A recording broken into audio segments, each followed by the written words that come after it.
Lesson 1-4, solving equations. What is an equation? An equation is a statement having two expressions that are what? Think about the first part of the word. Equation. Jake? Equal. Very good.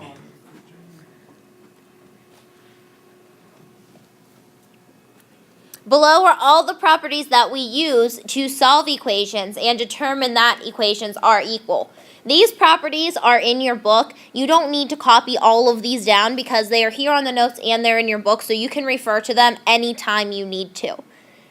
What do you guys think of with reflexive, symmetric, and transitive? Do you remember anything from last year in geometry with those? Caleb? I remember the reflexive one. That was real easy. It was real easy. What did you use them for? Proofs. Exactly. So these are things that we used with our proof saying, okay, we're allowed to do this step because of the reflexive property or because of the symmetric property. These were our reasons that backed up our statements. So reflexive, yes, it was the really easy one. A number equals itself. A equals A. 5 equals 5. Any number you want. 3/4 equals 3/4. Those are all examples of the reflexive. Symmetric property is just saying if A equals B, then B equals A, meaning we can flip things on the other side of the equation. Their example is 1/2 equals 0.5, then 0.5 equals 1/2. And then the transitive property, if A equals B and B equals C, then A equals C. This is something that you guys probably realize and you use just as a reasoning method, even without realizing, hey, it's a property. It's called the transitive property. Their example there is that if A equals B, is that if 2.5 equals 2.5 and 2.5 equals 5/2, then 2.5 equals 5/2. Now you could do this with variables too. We could say, if A equals 6 and 6 equals B, then what? What conclusion can we make? Killian? A, B. Very good.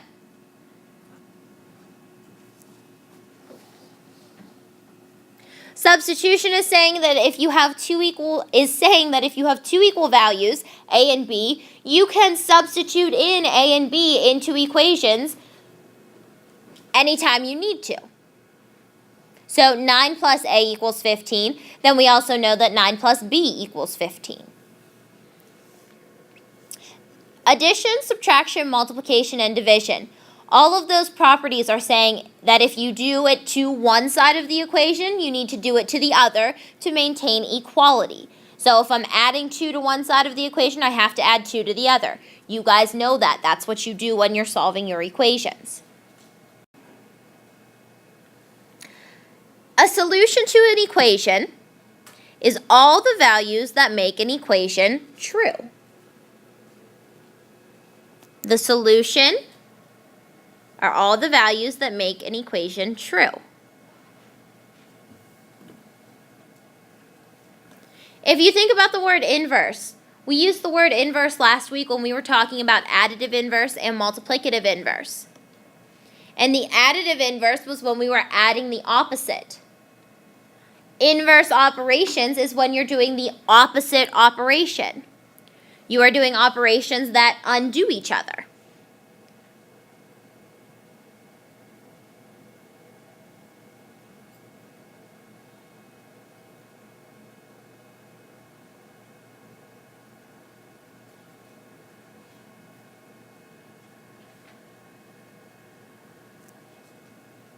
And why we use these inverse operations is anytime that we need to isolate a variable.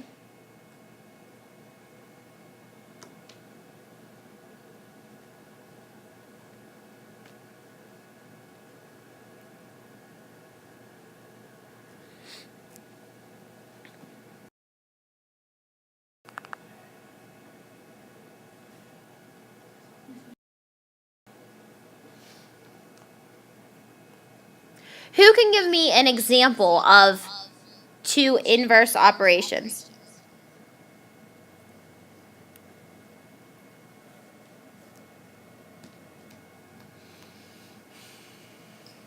Addition and subtraction. Yeah, you're right. Multiplication and division. Can anybody think of another one? Killian. Square root. Square root and? Power of. Yeah, very good. So we could do x squared and the square root of x. Very good.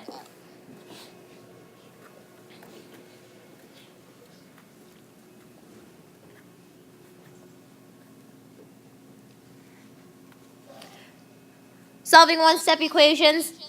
Piece of cake, you've been doing this in 7th grade. All you have to do is the inverse operation. Do the operation that undoes adding 4. Subtract 4. X equals negative 16.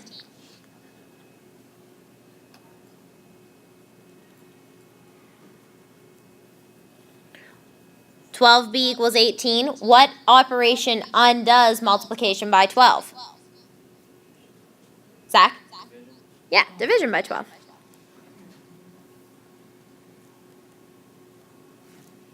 Make sure you simplify. 6 can go into 18 and 12. 3 over 2. As a decimal, what's b?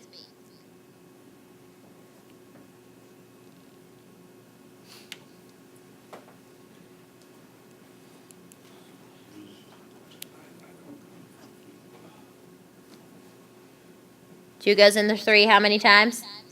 1, with a remainder of 1 over 2. Killian? 1.5. Yeah.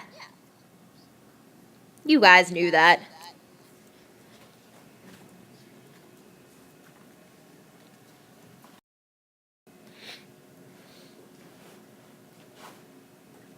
Sometimes you have to take more than one step whenever you're solving your equation. For example, here we are in example problem 2. We have negative 27 plus 6y equals 3y minus 9. That 3 needs to be distributed.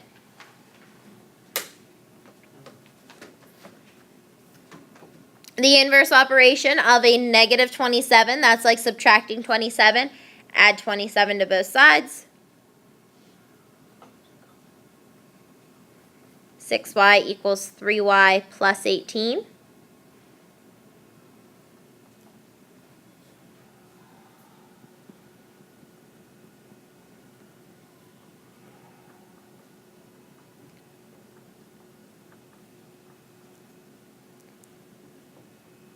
Three y equals 18.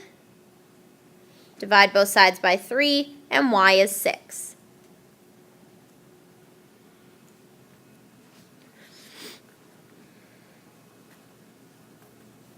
I want you guys to work through the got it question on your own.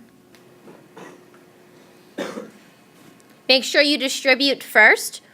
I know that 6x minus 6x is going to be 0 because I'm adding the opposite. What property is that? Or no.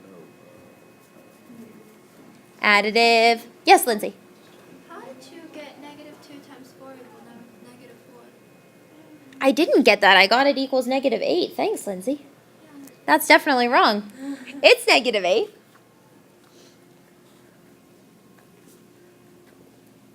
Okay, so how do I know? What property tells me that 6x minus 6x is 0? The additive.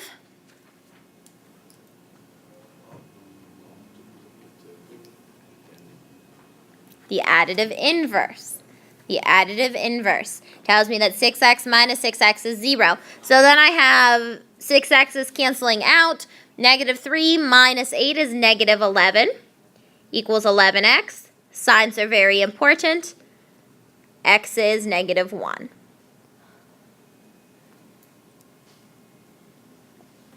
Now think about what I just did. If I would have written this exactly as it appeared, first I would have said negative 1 equals x. But I like it better when it says x equals negative 1. So I automatically just switched it right over to that. What property was that? Lindsay? It's not reflexive because they're two different values. They're not exactly the same. Yeah. So which one do you think it would be? Symmetric. Very good. It's a symmetric property. Now, an equation doesn't always have one solution. That's what you guys are used to, but it doesn't always have one solution. It can have no values that make the equation true. And if there are no values that make the equation true, then it has no solution.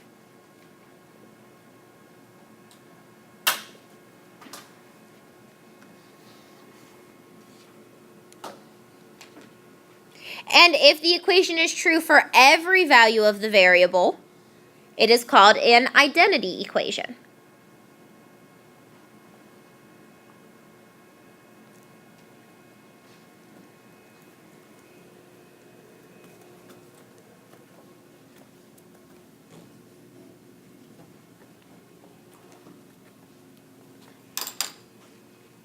Now, what you need to do to determine whether it is always, sometimes, or never true is simplify your equation as much as you can. So in A, I'm going to do 11 minus 7 is 4 plus 3x equals 6x minus 3x is 3x plus 5.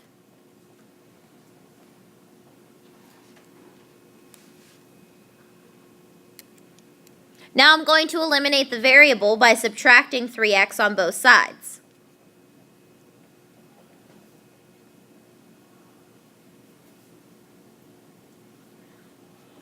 And I end up with 4 equals 5.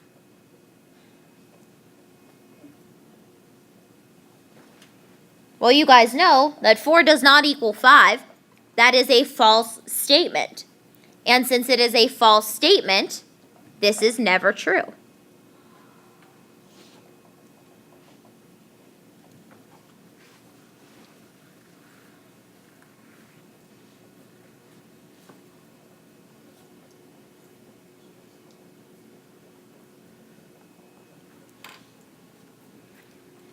For B, 6x minus 2x is 4x plus 5.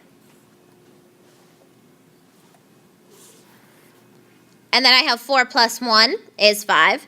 So I have 5 plus 4x on my right side. If I eliminate the variable by subtracting 4x, I'm left with 5 equals 5. Obviously, that is a true statement. This equation is always true.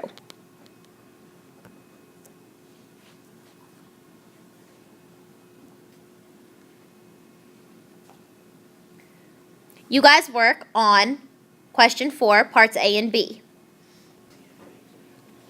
So for part A, 3x plus 6 equals 3x plus 4. Eliminate 3x.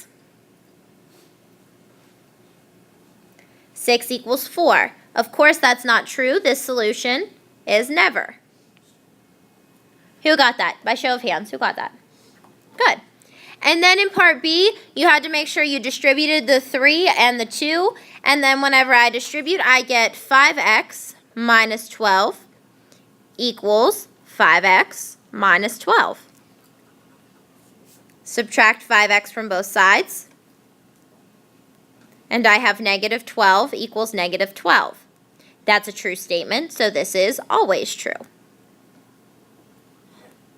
And by show of hands, you got always for part B. I have a question. Sure, Lindsay. I added the 12. And for the last thing we want to talk about today, literal equations. Literal equations use at least 2 different letters as variables. And then whenever you're solving, you're usually solving for one of the variables. So what that's called when you have more than one variable is you are solving for a variable in terms of the other one.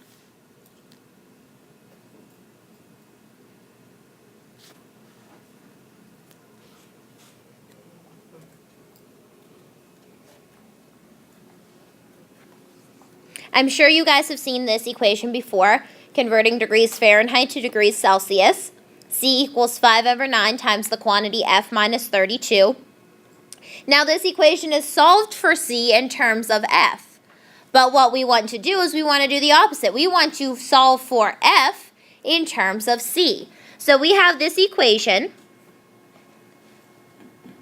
And what we need to do is to get f by itself.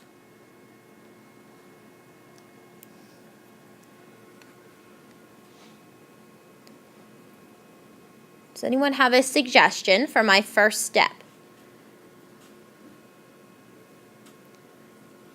Usually right off the bat when we see parentheses, we want to say, oh, we have to distribute. But remember, we're trying to get this f by itself. We're trying to get numbers away from f. So distributing would just add a number on top of f because we are multiplying f. How could we get rid of that 5/9 instead of distributing it through? How could we get rid of it from the right side and move it over to the left? Lindsay? Subtract it from C. We can't subtract because think about what 5/9 is doing. It's multiplying that whole quantity.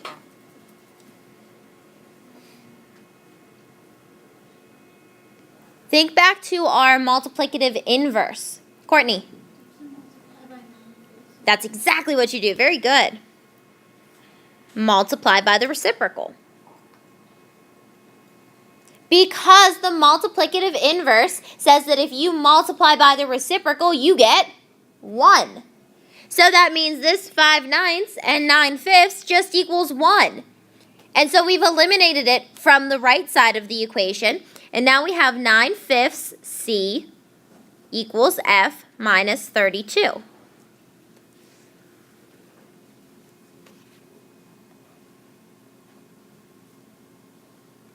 One more step to get F by itself. What is it? What inverse operation, Courtney? Exactly.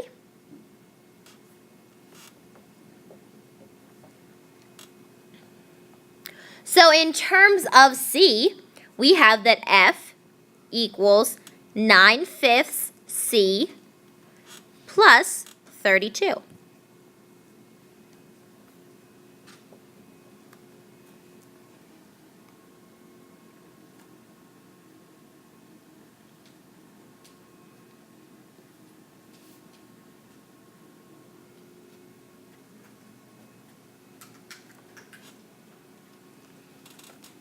And question 5a is talking about temperature again. This time we have the equation K equals C plus 273, talking about degrees Kelvin and degrees Celsius.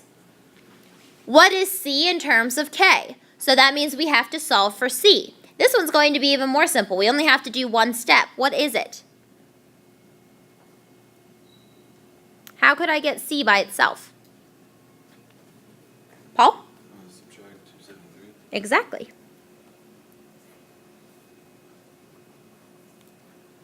Now I have K minus 273 equals C.